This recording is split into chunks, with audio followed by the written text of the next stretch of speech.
Well, hello and welcome back to Star Citizen University, the first video in, well, really quite a long time, and this is going to be just a quick look at trading in a C2, just to get a feel for how much money you can make in a reasonably quick, less than 20-minute run.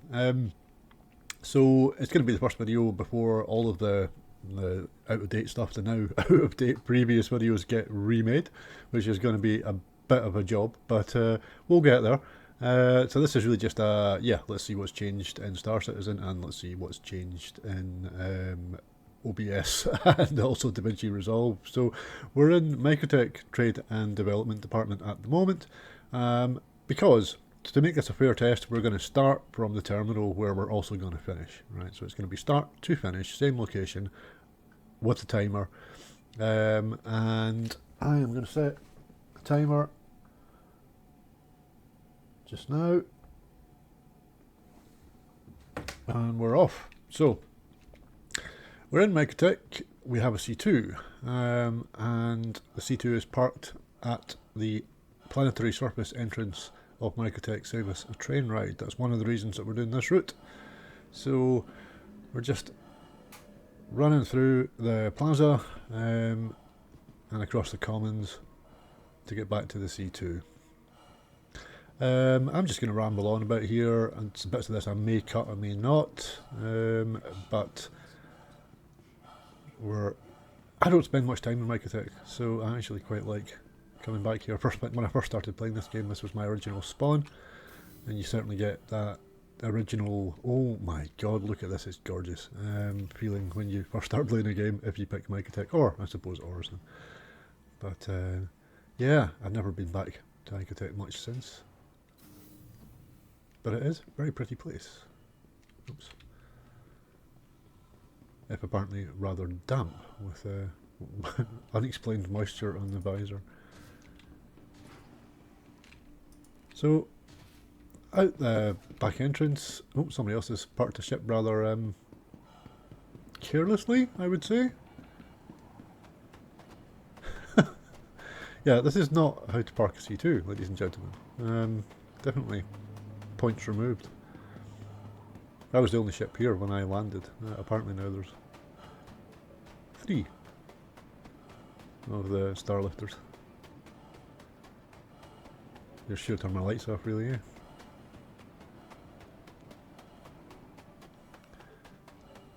I would always recommend parking on the ice rather than parking on the slope here. Yeah, okay, it may cost you an extra 10 seconds, but it's a lot easier to land if it's flat, and you've got much less chance of randomly blowing up. So, anytime you're getting in or out of a ship, just, you know, be aware of your surroundings. You do not want uninvited guests. Doesn't matter so much here because the ship's empty, but it's going to matter at every other step. So, as you can see, as we went up there, nothing in the cargo deck because I just sold the last load. And off we go. So, the usual, we'll wait for the C2 doors to open.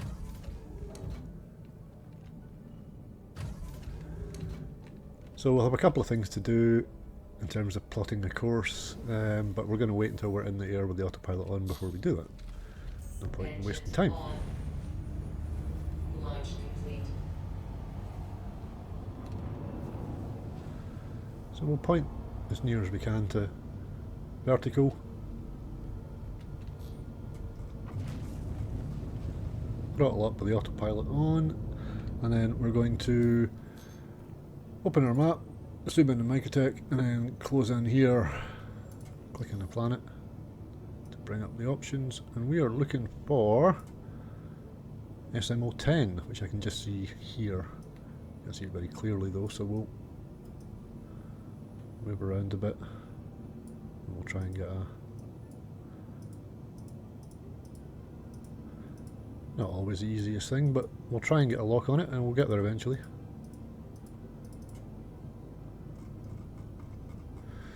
One day they will actually upgrade this map so it works properly. That would be nice. That's 13. There we go. Set route.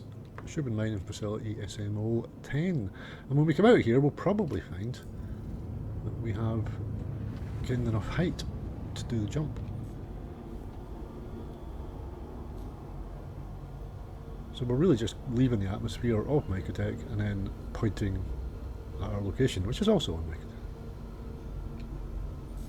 And now we're jumping. So one other thing to quickly do here is take a note of money. We are starting this with 7,863,084 Alpha UEC. So we'll do this run, buy the cargo, come back, sell it, and see how much money we made. There's quite a lot to be lost here because the cargo that we're buying actually costs about 1.5 million. So if we get pirated or something goes awry with the server, and let's face it, it's Star Citizen, it's always a possibility, then that's a lot of money to lose. But we will gain over 200,000 for every run we do. And you can do 3 runs an hour, which the timer will hopefully establish.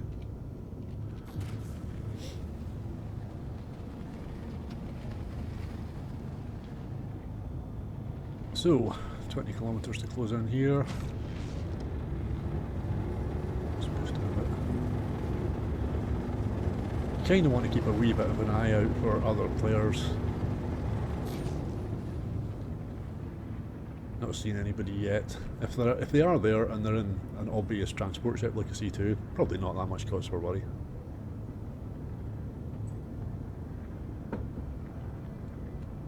But if it's a combat ship or a Cutty Blue or a Mantis or something like that, then yeah, you kind of know this is not the place to be, so go and find another mining facility to try. But it's been my experience, certainly over the last couple of days, that this is pretty quiet. Won't be after I make this video, but you know, I'll find somewhere else after I've done this one. Should be able to see the lights now. Yeah. Just remember to put the gear down.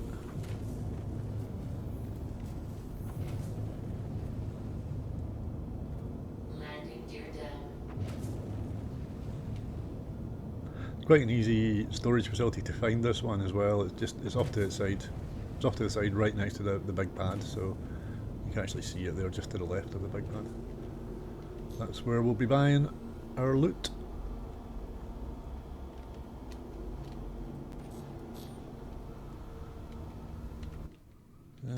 Yep.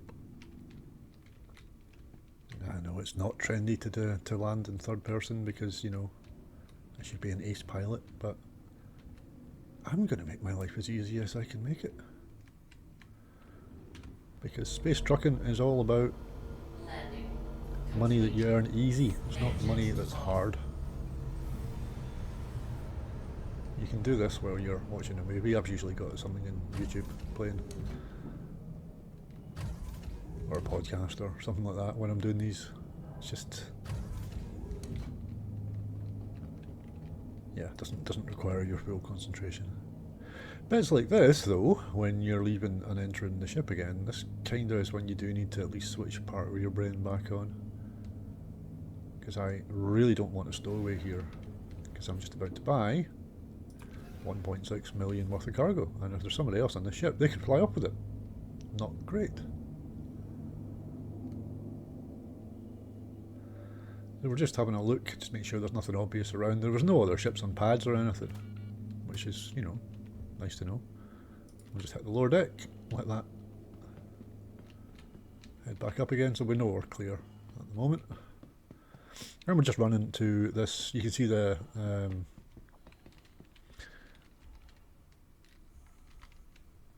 oh yeah, of course I was trying to bring out my gun so I can point at it, but you can see this tower with the yellow or the amber or the orange perhaps lights on it. That's the way you know, and the fact that it says storage above the door. This is where you need to be getting this stuff. If you're C2 trading, you already know this, and I'm wasting your time, so I apologise. White boxes if you want some food and drink, which you will need if you do this run often enough. Select location, Starlifter, we're going for Beryl. We've got a full load here, I'm just going to hit that there. Oops. And 1.542 million is what we're spending. Confirm that, we have a full Hercules, full C2 of Beryl. That's all good. We could just have a quick look in here. I'm conscious of the fact that I do have a timer running, but you know, what's 10 seconds, 20 seconds? Stuff here if you really wanted it, nothing interesting. Sometimes you get limited edition multi-tools or stuff like that, so.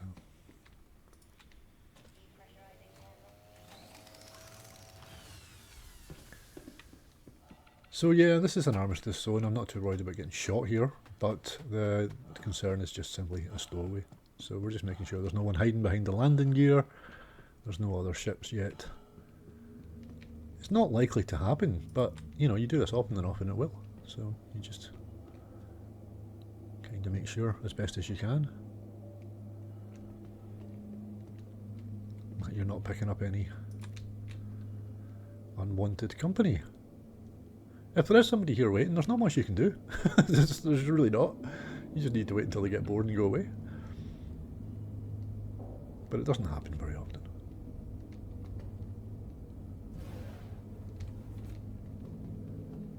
If anyone does have any tips about, you know, how do you deal with such a person, signal in the comments.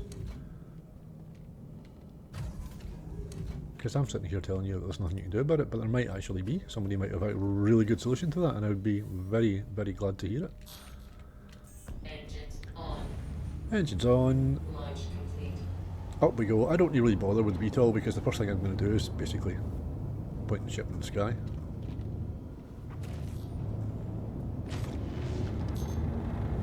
And again, we're vulnerable here because we're leaving the armistice zone. We could be bounced by pirates, but there wasn't anything showing.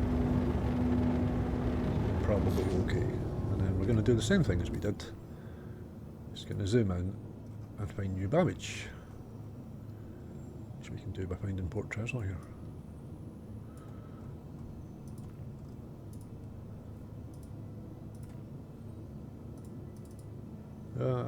Yeah. It's easy enough to find this by the icon, but we've got a wee bit of time, so. Yeah, 9,000, 10,000, 11,000, nearly there. Start turning.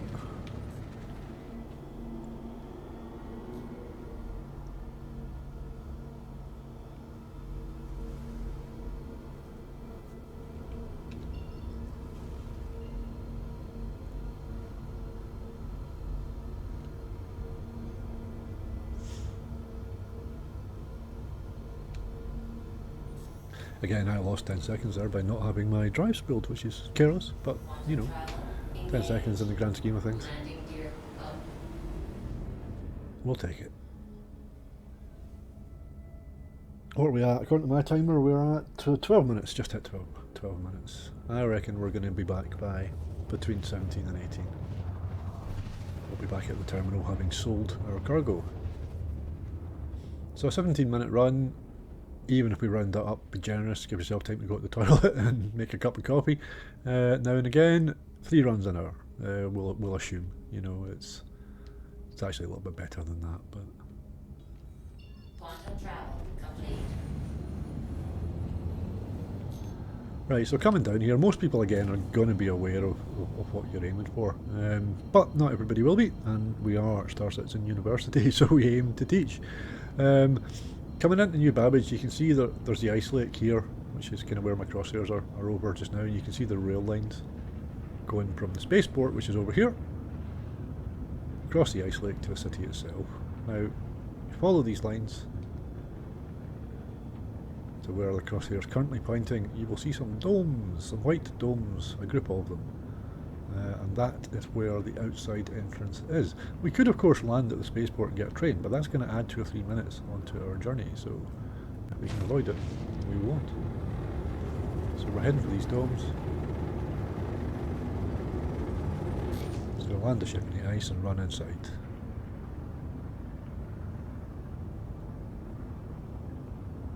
It was quite busy when we were leaving, so hopefully there'll be room for us to put it down without having to run a crazy distance.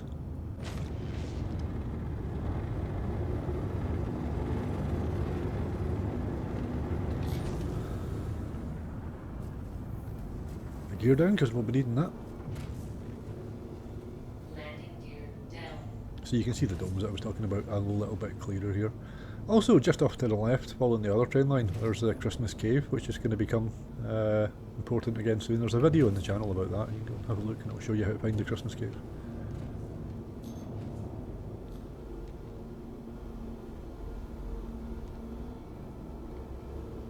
Yeah, the LC2s have gone. It's nice, so I'm just going to put down where I usually like to be.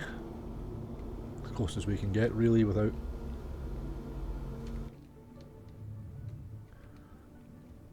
being off the ice. Landing complete. Engines off, because that's always a good idea. And off we go. Now, so our only real point of risk now is that someone jumps on the ship when we get off it. Not likely to happen, again, but worth being aware of. And if that was to happen, the best thing that you can do is get back on the ship.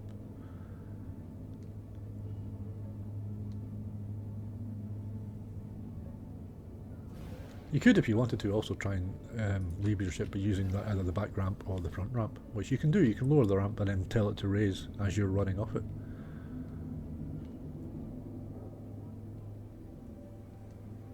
But it's all a bit of a faff.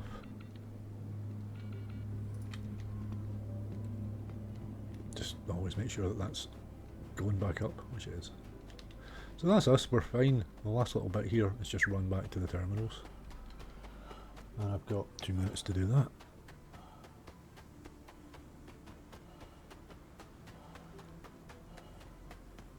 So while I'm running in, I'm just going to say Star Citizen University is an org in the game, as well as making the videos. We're just keen to try and get some group content going. Like every Star Citizen org, it's a bit, sometimes we're busy, sometimes we're not. I myself sometimes take a break for a few months, I'm just coming back. It's the nature of a game in development, really, isn't it? Especially one that's been in development for this long. So people come, people go. But we're always quite happy to have people have a look. So all the information, the Discord server and stuff will be in the video description. If you want to come find us and have a chat, get involved in some mining or some salvaging or some shooting. Or if you're keen to teach, that's always very welcome.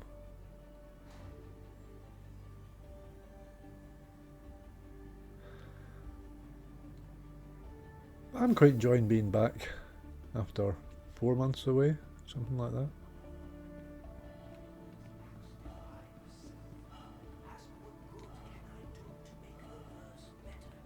Hello, person in a noob suit.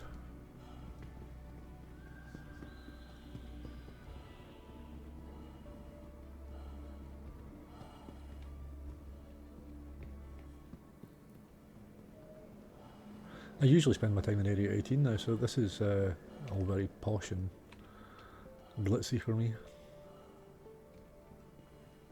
And clean.